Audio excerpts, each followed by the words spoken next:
Welcome to Alok educational hub. तो आज हम आपको बताएंगे प्रश्नावली 1.2 का क्वेश्चन नंबर 4, 5 और 6। तो शुरुआत करते हैं क्वेश्चन नंबर 4 से। तो क्वेश्चन नंबर 4 क्या है? HCF 306 657 बराबर 9 ये दिया गया है। ये क्वेश्चन में दिया गया है HCF यानी हाईएस्ट कॉमन फैक्टर ये दिया गया है, यानी LCM लोएस्ट कॉमन मल्टीपल 306 657 ज्ञात कीजिए, यानी ज्ञात करना है। HCF दिया गया है 9 और LCM हमें ज्ञात करना है। तो दिया है HCF हाईएस्ट कॉमन फैक्टर 306 और 657 यानी दो नंबर दिए गए हैं। इसका हाईएस्ट कॉमन फैक्टर दिया गया है 9। तो हम जानते हैं कि हाईएस्ट कॉमन फैक्टर और लोएस्ट कॉमन फैक्टर अगर दोनों को मल्टीप्लाई कर दिया जाए तो वो बराबर होता है दोनों संख्याओं के गुणनफल के, यानी दोनों संख्याओं का अगर गुणा कर दिया जाए तो वो बराबर हो जाएगा मासा गुणे लासा के। तो हमारा HCF दिया हुआ है, HCF हमारा 9 दिया हुआ है, यानी दोनों संख्याएं हैं, इसका HCF। LCM 306 और 657 दोनों संख्याओं का गुणनफल यानी 306 गुणे 657। तो LCM यहाँ से अगर हम निकालेंगे तो ये मल्टीप्लाई में है, तो हमारा HCF कहाँ चला जाएगा? नीचे, यानी डिवाइड में हो जाएगा।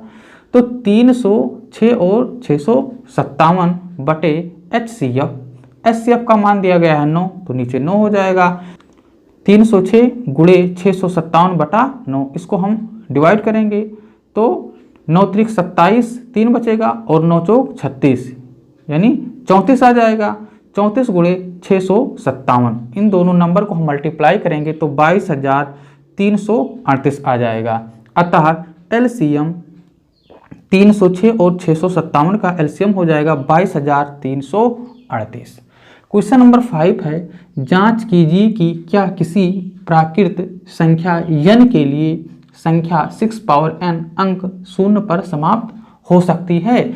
यानी हमको चेक करना है कि अगर 6 पे पावर n है तो n यानी कोई प्राकृतिक संख्या है तो क्या ये 0 पर समाप्त होगी। तो हल क्या है? यदि किसी प्राकृत संख्या n के लिए संख्या 6 पावर n 0 पर समाप्त होगी तो वो 5 से विभाज्य होगी। अगर 6 पावर n 0 पे समाप्त होगी तो निश्चित रूप से वो संख्या जो है वो 5 से डिवाइड होगी। अर्थात 6 पावर n के अभाज्य गुणनखंड में अभाज्य संख्या 5 आनी चाहिए। अगर 6 पावर n है तो अगर हम उसका अभाज्य यानी प्राइम फैक्टर निकालेंगे तो 5 नंबर मिलना चाहिए, यानी संख्या 5 आना चाहिए। यह संभव नहीं है क्योंकि 6 पावर n के अभाज्य गुणनखंडों में केवल 2 और 3 है। अगर हम 6 का अभाज्य गुणनखंड निकालेंगे तो 2 और 3 ही संख्या आ रहा है, 5 नहीं आ रहा है। तो अंकगणित की आधारभूत प्रमेय की अद्वितीयता यह निश्चित कराती है कि 6 पावर n के अभाज्य गुणनखंड में 2 और 3 के अतिरिक्त और कोई अभाज्य गुणनखंड नहीं है। अगर हम 6 पावर n का अभाज्य गुणनखंड कर रहे हैं तो 2 और 3 के अतिरिक्त कोई अभाज्य संख्या नहीं आ रही है, इसलिए ऐसी कोई संख्या n नहीं है जिसके लिए 6 पावर n अंक 0 पर समाप्त होगी। तो इसलिए हम कह सकते हैं कि चूंकि 6 पावर n का जब हम अभाज्य गुणनखंड कर रहे हैं तो 2 और 3 के अतिरिक्त और कोई संख्या नहीं आ रही है, इसलिए यह संख्या 0 पर समाप्त नहीं होगी। इसके बाद हम आते हैं क्वेश्चन नंबर 6 पे। व्याख्या कीजिए कि 7 गुणे 11 गुणे 13 प्लस 13 और 7 गुणे 6 गुणे 5 गुणे 4 गुणे 3 गुणे 2 गुणे 1 प्लस 5 भाज्य संख्याएं क्यों हैं, यानी भाज्य संख्याएं क्यों हैं।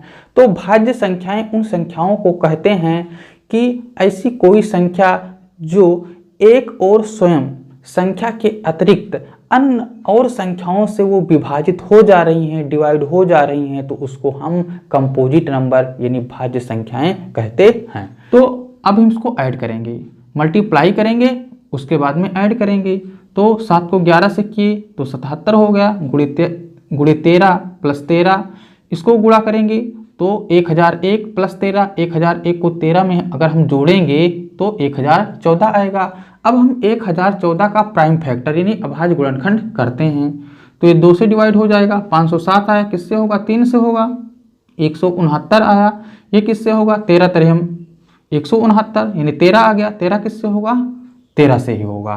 तो इस प्रकार से 1014 को लिखा जा सकता है 2 × 3 × 13 × 13। तो इस प्रकार से हम देखते हैं कि जो हमारा 1014 आया वो एक और इस संख्या के अतिरिक्त इन संख्याओं से भी ये विभाजित हो जा रही हैं, इसलिए जो दिया गया ये नंबर है वो कौन सा नंबर है? भाज्य संख्या है, वो भाज्य संख्या है। क्योंकि भाज्य संख्या का ही परिभाषा है कि एक और उस संख्या के अतिरिक्त अन्य संख्याओं से अगर वो विभाजित हो जा रहा है, डिवाइड हो जा रहा है, तो ऐसे नंबर को हम कंपोजिट नंबर यानी भाज्य संख्या कहते हैं। उसके बाद में और है 7 × 6 × 5 × 4 × 3 × 2 × 1 + 5।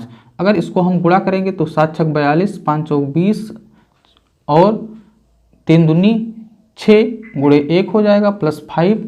अगर इसको गुणा करेंगे 42 को 20 से गुणा करेंगे तो 840 आ जाएगा। 840 को अगर हम 6 से गुणा कर रहे हैं प्लस यहाँ पे 5 लिखा 5 कर दिए, इसको हम मल्टीप्लाई करेंगे तो ये 5040 आएगा +5। इसको हम ऐड करेंगे तो 5045 हो जाएगा। अब हम 5045 का प्राइम फैक्टर निकालेंगे, अभाज्य गुणनखंड निकालेंगे, तो ये किस नंबर से डिवाइड हो रहा? 5 से। तो ये आया 1009। 1009 किससे होगा? 1009 से ही होगा। तो इस प्रकार से हम देख रहे हैं कि 5045 जो है एक और इस संख्या के अतिरिक्त 5 से भी डिवाइड हो रहा है और 1009 से भी डिवाइड हो रहा है, इसलिए जो दिया गया हमारा नंबर है वो क्या है? भाज्य संख्या है। वो